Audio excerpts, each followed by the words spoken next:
Hey my loves, welcome back to another video on Ravina at home. This video is a little late and I apologize for that because last week was a crazy week and the project took a bit longer to complete than I had anticipated. In the earlier video we saw the transformation that some organizing can make to a kitchen, making it not just functional but also beautiful. In today's video we are back at the same client's home and we are going to tackle their pantry. So heading into the pantry, you can see here that they have a very large cabinet with 3 different types of shelving. They actually have a lot of storage here, more food storage than the average home, but without a clear system. And without this system, it is easy for the big spaces like these to become cluttered and for things to be everywhere. Over on the left-hand side, they have these great pull-out drawers where they keep their sundries, their cereals and sauces. But again, a lot of items have been mixed up in here. In the center, they've got these long metal shelves which hold a lot of miscellaneous items, canned food, and even some cleaning supplies in between.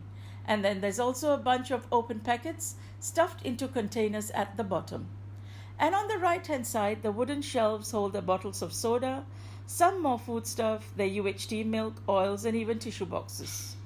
So day one was of course dedicated to removing absolutely everything from the pantry and placing it somewhere where the items could be sorted and categorized. It was also the perfect opportunity to discuss the space with my clients and understand their frustrations with their current pantry and their expectations moving ahead. So once again, just like for their kitchen decluttering, we brought everything into their kitchen island to be sifted through. And since they have quite a collection, we quickly ran out of room, so we had to place the larger items on the floor. Then on day 2, we started with a counter full of groceries and began to categorize and group the like items together.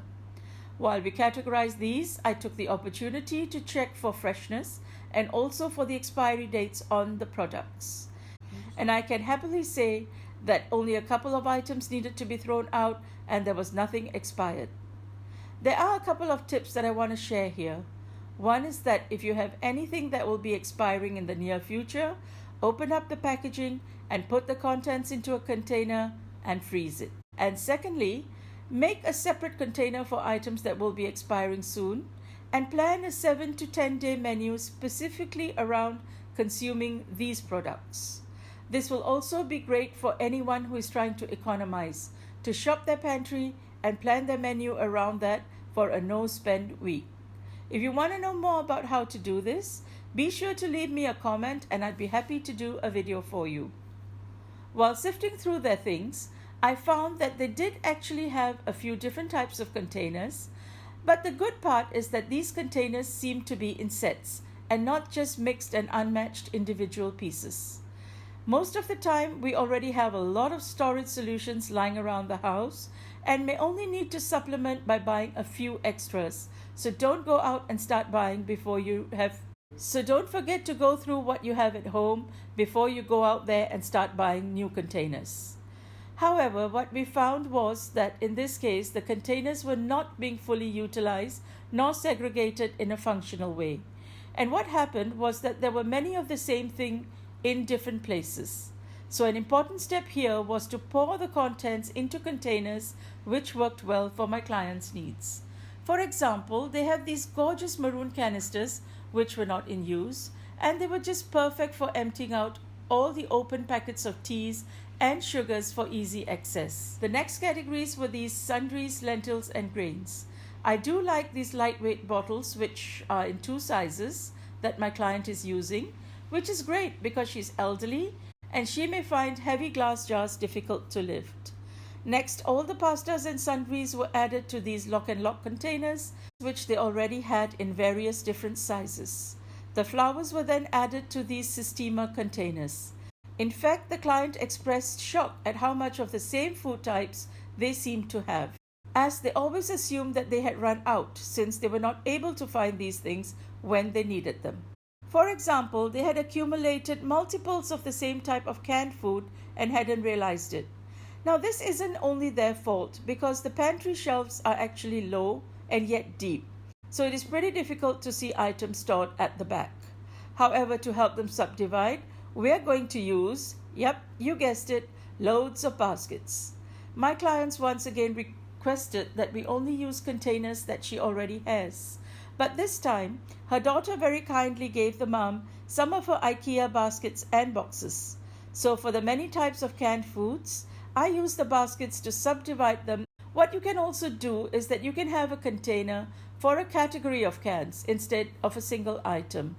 Say, for example, this basket contains food that they eat for breakfast. And sometimes there are just one or two of an item, so instead of having separate organizers, I recommend a miscellaneous box, such as this one here.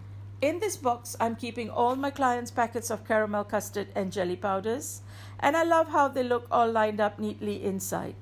I'm also using one of the organizers for the extra cleaning supplies, which they keep in here. I am combining all the soaps, detergents, and sponges into one neat space for them to get to easily. I think it's important to keep these separated from foodstuff to maintain an organized system. And lastly, another tip is to take everything out of the multi-packs, such as the large collection of noodles, put them in a basket for that extra neat look. And of course, while we were doing all this, my team went ahead and began cleaning up the pantry shelves and inserts. They wiped down the shelves and slip-proof mats, along with removing the drawer inserts and giving them a good scrub before replacing them. And this is one of the reasons why it is so important to remove everything, as otherwise there may be spills and dirt that you will not be able to get to when your pantry is full. So the final day was the organize and reveal day. We brought everything back into the pantry and arranged them so that they would best serve my clients' needs. Believe me when I say it took quite some time to get things to fit and be practical at the same time. We went through a great deal of arranging and rearranging as well. And the one thing that I wanted to maintain in my organization was at least one empty shelf in the pantry. My clients' daughters and grandchildren do visit during the holidays, and I know she likes to stock up on snacks and treats for them, as well as this extra special ingredients that she uses for her delicious curries and desserts, so that the empty shelf would be available and ready to fill without the organization of the other shelves being sacrificed. So over here on this side of the drawers, we have key cereal packets at the back with lock and lock containers filled with pasta in the front. Below that, we have fit all the varieties of lentils that they use in these two pullouts. By placing them this way, it is easier to see exactly what is inside. And as you can see, the taller bottles are at the back and the lower ones in the front. Then below that, at a very comfortable and easy to grab level, we have the glass bottles, which tend to be heavier as well as breakable. And right at the bottom, we have more of the lock and lock containers with all the flowers that they use, but yet not as regularly. Now let's move along to the long shelves. Since this shelf has the tallest gap, I use this to hold the Sistema organizers, doubling where possible. In these organizers, I have kept all the sundries. And here below that is the empty shelf that I mentioned earlier. And below that, in the next two shelves, I have categorized all the canned food. Then the ramen noodles and this Lazy Susan with all the seasonings. The heavier items such as rice noodles, and wheat flour are all here in this shelf. Right at the bottom, I have homed the much less used items. On these heavy-duty wooden shelves, I have put the set of maroon canisters, then the large bottles of oil and coconut milk, and the UHT milk, which does not require refrigeration until opened. And that ends the food category. The last two shelves are dedicated to non-food items. I have the tissue boxes in this corner with these organizers for the loo rolls and serviettes or paper napkins. And right at the bottom are the washing supplies. The last step is, of course, to label everything. This time I have used these chalkboard sticker labels, and each packet comes with 24 erasable stickers. This way, as the quantity of cans changes, it will be easy enough to switch the baskets around to accommodate the contents. I also bought these liquid chalk markers from the dollar store, as they are much easier to use than regular chalk. It's as easy as writing down the contents and then using a wet one, wiping it clean, drying it, and being able to rewrite immediately. I'm just leaving these blank as my client wishes to write the labels in her native language. I'm going to store the extra stickers and the pens in a basket and put it right here on the empty shelf for now. So there you go, my loves. Another pantry has been organized using a different system. This just goes to say that there are many orientations to make it work. None right or wrong. As long as it functions for you and makes housework more fulfilling, that's your system. And do tell me how you feel about this pantry in the comments below. I hope you will tackle your pantry with some ideas from this video. If you have enjoyed it, please don't forget to give it a thumbs up. And if you're new, then please do subscribe to my channel. Until we meet at the next video, this is Ravina saying happy homemaking.